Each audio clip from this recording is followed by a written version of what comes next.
In this round of voting, in the selection of the Parliament's nominee as First Minister, the number of votes cast for each candidate is as follows. Willie Rennie, 4. Douglas Ross, 31. Nicola Sturgeon, 64. There were 28 abstentions. The candidate selected, therefore, is Nicola Sturgeon, and I would like to congratulate the First Minister on her selection.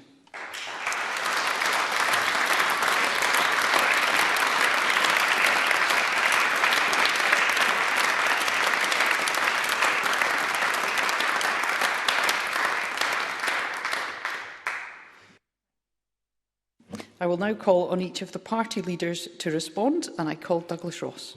Thank you very much, Presiding Officer. And I began to wonder, as the verification took so long, if the Liberal Democrats were maybe calling for a recount to save their deposit. While the process took a bit longer than some of us expected, the result is clear. And despite our fundamental differences on many issues, I congratulate the First Minister on her re-election. There are fewer greater honours than serving the public in her position, and I know she takes that role seriously.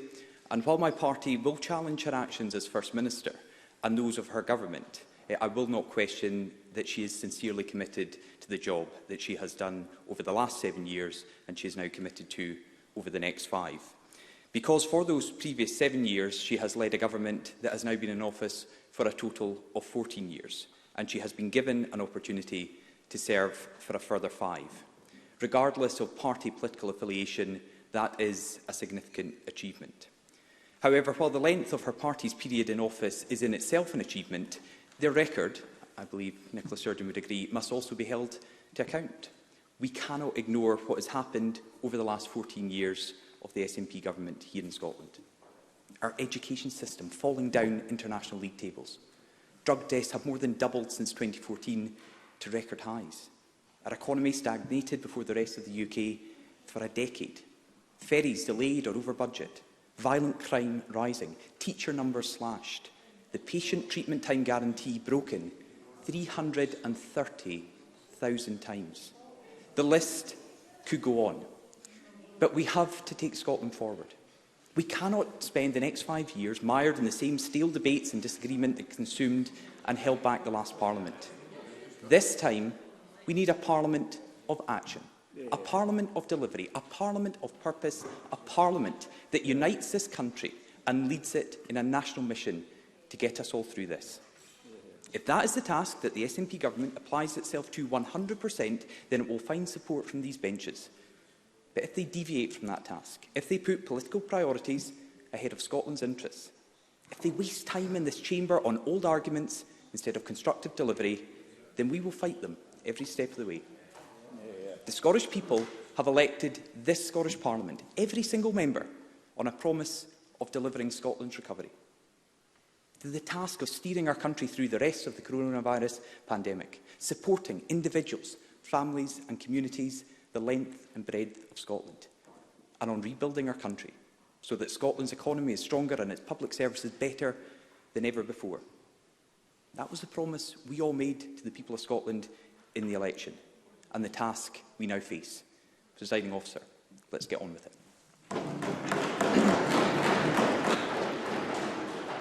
Thank you. I now call on Anna Sarwar. Mr Sarwar will be joining us remotely. Thank you, Presiding Officer. I extend my congratulations to the First Minister on her re-election, and I'm sorry I can't be with you all today in person in the Chamber to mark this occasion. I and the whole of my party wish the First Minister well in the months and years ahead. My commiserations to Willie Rennie and Douglas Ross. I've been honest since being elected leader 11 weeks ago about my ambition for my party and my ambition for Scotland. I'm not interested in simply opposing. I want to build the credible alternative. That is a journey, and I appeal directly to those watching. If you want to be part of it, then join us. This parliamentary term, the 6th since Donald Dewar was elected as our First Minister, will be the most defining period for our nation since devolution. We meet while we are still in the grip of a public health emergency. COVID continues to spread through our communities, and the danger has not passed. With the pandemic causing illness in my own home right now, I know that all too well. But even if, as we all hope, the immediate risk to lives has passed in the coming months, we face the huge task of Scotland's national recovery. It is a challenge that will take many years, and it was that challenge which was a rare note of unity in the recent election campaign. The message we have been sent by the people of Scotland could not have been clearer. We all pledged to put focus on recovery, and we must all honour that. That is the mandate we have collectively been given, to come through this most difficult year and build a better, stronger, greener and fairer nation. None of us should underestimate the scale of ambition that will require. We have a balanced parliament with no majority for one single party, which means parties must work together, because lives and livelihoods remain at risk. There are more than 300,000 Scots who don't know if they have a job to go back to. We have suffered an economic crash harder and deeper than the banking crisis. Pupils have missed out on almost a year of school. Our NHS and social care systems, battered but not broken, need support, reform and investment. And in just months, the eyes of the world will be on Glasgow as we host COP26. To meet these challenges and many more, the First Minister must be bold. There will be issues that the First Minister and I will undoubtedly disagree on, the Constitution being one. But there will also be areas we believe the First Minister has failed, and we will not be afraid to say so. But there will also be areas where the First Minister and I agree, and I won't allow our disagreements to stand in the way of that. There too will also be areas where we believe the First Minister should be doing better and going even further, and we will be pushing her and her government to be bolder in the coming weeks, months and years. Some examples of that: the government must go further and be bolder on a jobs plan, on economic support for businesses, on mental health support and catch up on cancer services, and on child poverty. We should be doubling the Scottish child payment immediately, not over the course of this Parliament. Right now, we need a First Minister for everyone in Scotland, not a campaigner leading a movement for half the country, but a First Minister who will lead a national recovery for everyone. In the final TV debate, First Minister made that promise. We will hold her to that promise. The national recovery can't just be a slogan, but it must be our Parliament's collective national mission on behalf of the people we are all elected to represent. So over the coming years, let's be inspired by the future we can build, not the arguments of the past. Let's demonstrate the best of Scotland, and let's focus on what unites us, not what divides us. Thank you. Thank you. I now call on Lorna Slater. This will be Ms Slater's first speech in the Chamber. Thank you, Presiding Officer. I offer my congratulations and those of the Scottish Green Party to Nicola Sturgeon on her re-election as First Minister. It is a remarkable achievement to be returned for a fourth term, 14 years after the SNP entered government and more than 6 years after Nicola Sturgeon herself first became First Minister. To be returned with the second highest tally of seats at any election since devolution demonstrates that whatever differences we have, the First Minister personally retains the confidence of the bulk of the country. I look across this debating chamber, Presiding Officer, and what I see is hope. I see Scotland's most diverse Parliament coming together in this room at this most critical of times. I see more young people, more women, more disabled people, more people with diverse backgrounds and experiences. I am particularly moved that in this term of Parliament we have crossed what I consider to be a key threshold for culture change within an institution, in that more than 40% of our MSPs are now women. 45% actually. I congratulate all those parties who have worked hard to improve their gender balance in order to bring in this fresh talent and these new perspectives. This is important because when we change who is making decisions, we change outcomes. Will we, as a more diverse group, have a more positive working culture? Will there be more cross-party working on matters such as the National Care Service, housing, education, and tackling the climate and nature emergencies? Will we be able to think long-term, to think about the well-being of our people and stewardship of our land and resources, rather than allowing exploitation and extraction? I have hope, Presiding Officer, because these are challenging times. The climate emergency requires this government and this Parliament to take bold, transformative action. The pandemic requires a commitment to investment and rebuilding. The majority of pro-independence MSPs returned to this Parliament means that we need to have a national conversation about the Constitution and what kind of country we want to be. Do we want to be welcoming to refugees? Do we want to be a world leader in renewable energy and have town and city centres that are designed for people rather than cars? Do we want blood sports on our hills or sustainable agriculture and forestry? I have hope, Presiding Officer, because the people of Scotland did vote like their future depended on it in this election, voting in record numbers for the Scottish Greens and returning the largest ever number of Green MSPs. The people have asked for practical, life-changing policies, new jobs in renewable energy, warm homes, upgraded railways, stronger links to Europe. We can take many of these steps now without waiting for independence. But completing the necessary transformation must also involve asking the people of Scotland to choose their own future and building the case for independence, which is based on transformation, on building the Scotland we want to see, a fair and green Scotland that is in charge of its own destiny. We can invest in jobs and the economic recovery, reduction of carbon emissions, and improve the quality of life for everyone in Scotland. We just have to choose to do so. We, us, the people in this room. Presiding Officer, I am hoping that the First Minister and everyone in this room will consider the nature of the multiple crises that we face and will commit to working in the spirit of cooperation and constructively across party lines to make the kind of transformative changes that are needed to protect our environment and ensure an economy that works for everyone.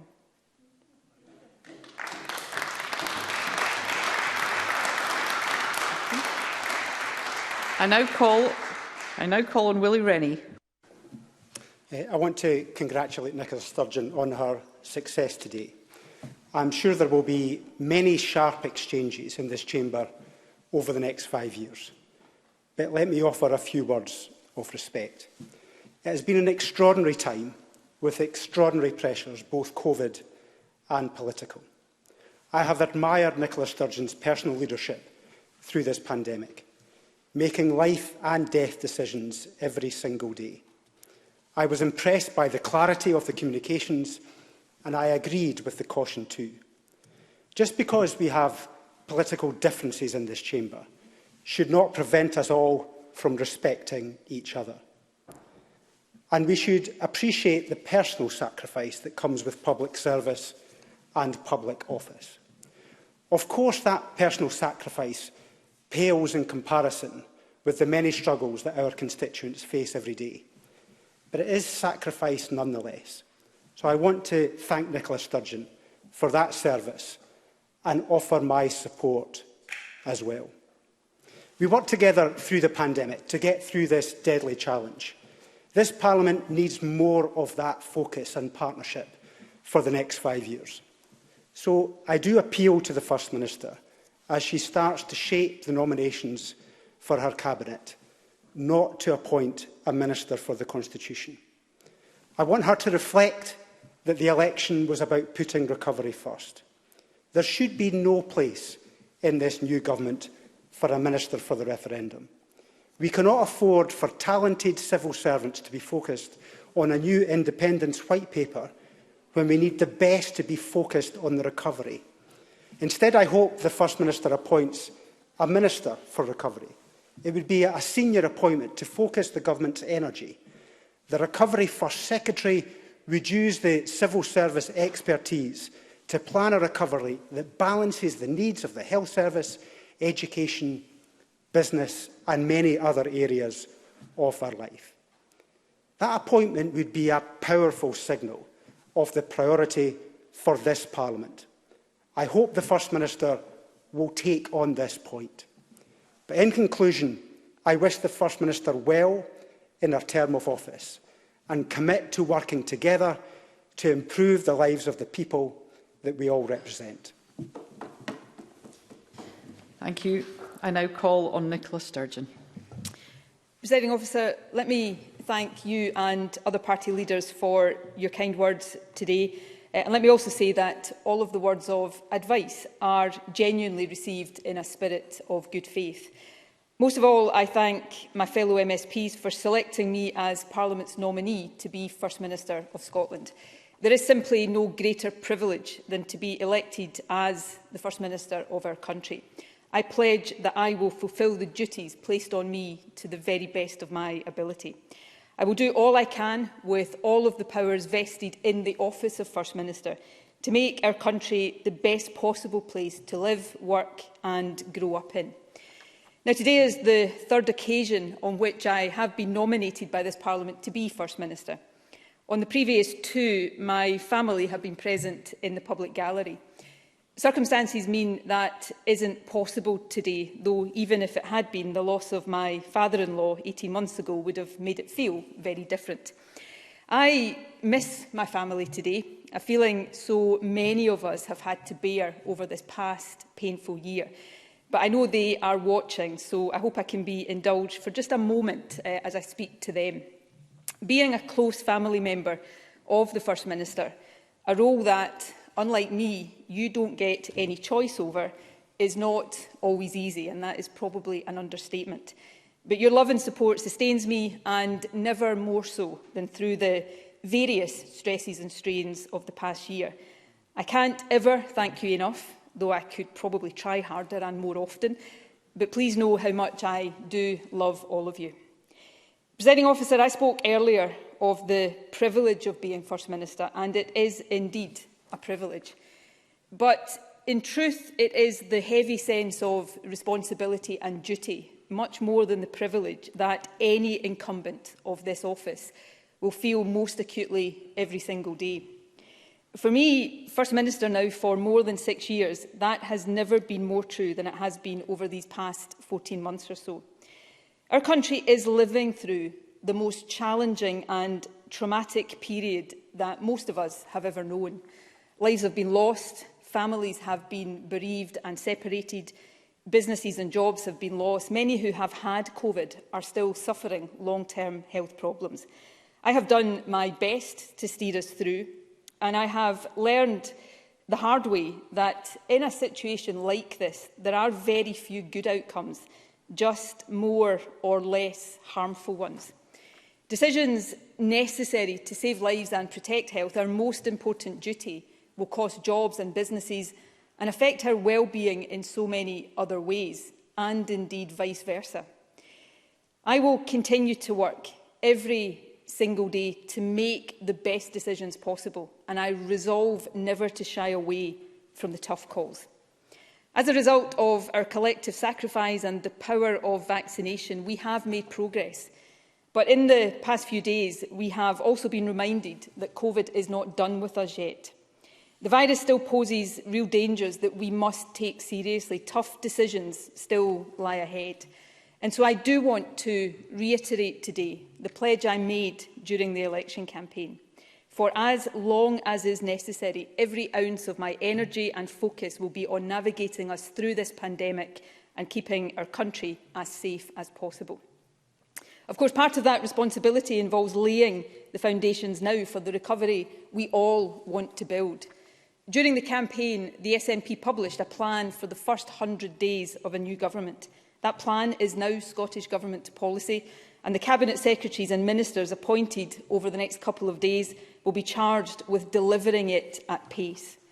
Amongst many other initiatives, it will prioritise completing the vaccination programme as quickly as possible, implementing a pay rise for NHS workers and publishing an NHS recovery plan, opening the first 3 fast-track cancer diagnostic centres, removing dental charges for care leavers as the first step towards ending all dental charges, consulting on legislation to establish a new national care service, establishing a new council for economic transformation, funding colleges to deliver 5,000 more industry-focused courses, funding 1,000 extra teachers as the first phase of additional recruitment, abolishing fees for music and arts education, starting the rollout of laptops and tablets for every school pupil, making payments to low-income families as we prepare for the doubling of the Scottish Child Payment, starting work on a minimum income guarantee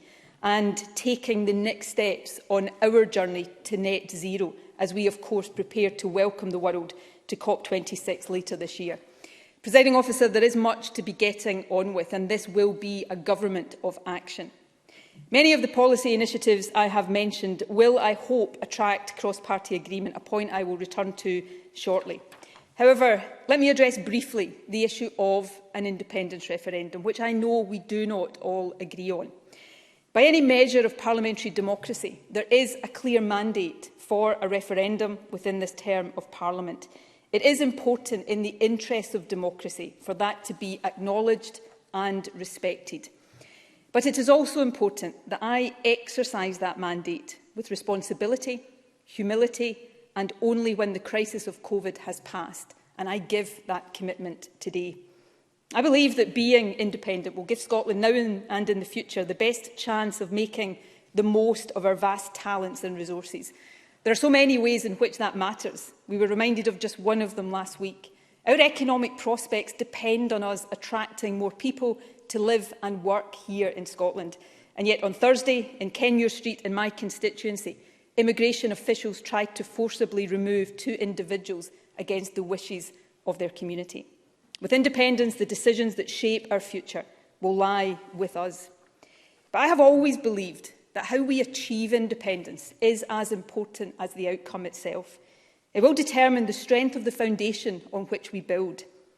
I am acutely aware that opinion on whether or not Scotland should be independent is evenly balanced. My decisions as a First Minister for all of Scotland will always be mindful of that.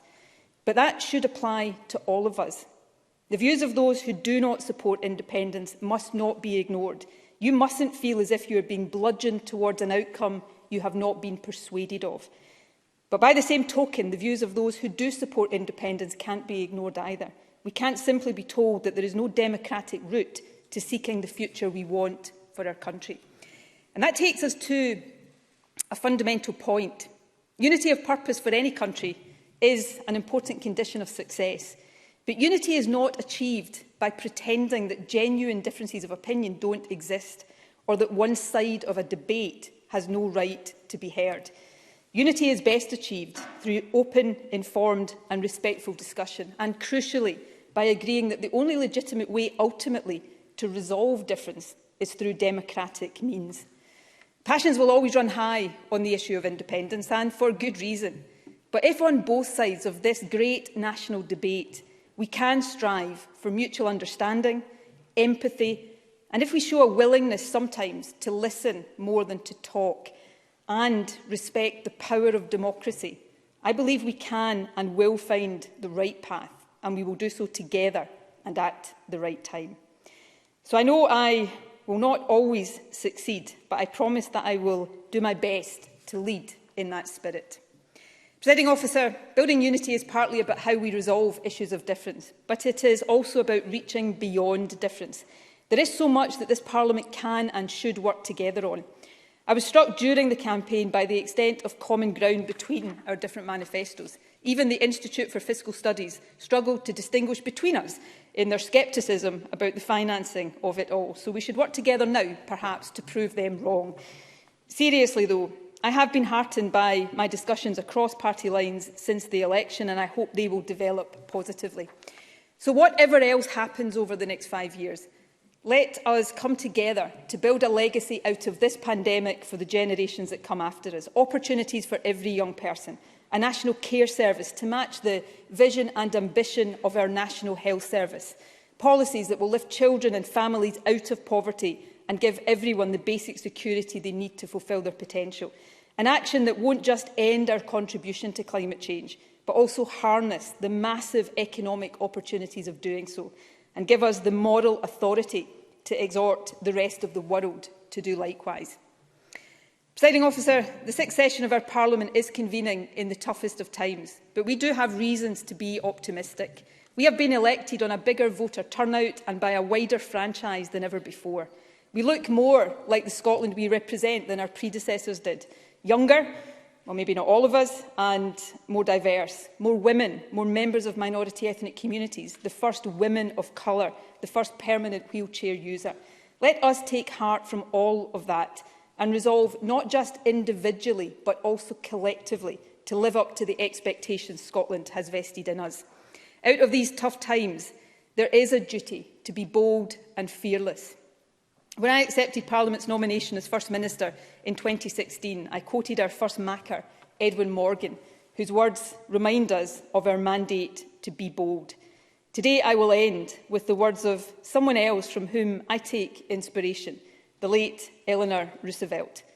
You gain strength, courage and confidence by every experience in which you really stop to look fear in the face.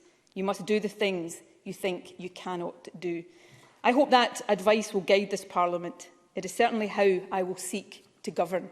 Presiding Officer, I thank Parliament again for its confidence, and I pledge to serve all of Scotland with boldness, energy and dedication, and to do so in a spirit of integrity, friendship and common purpose.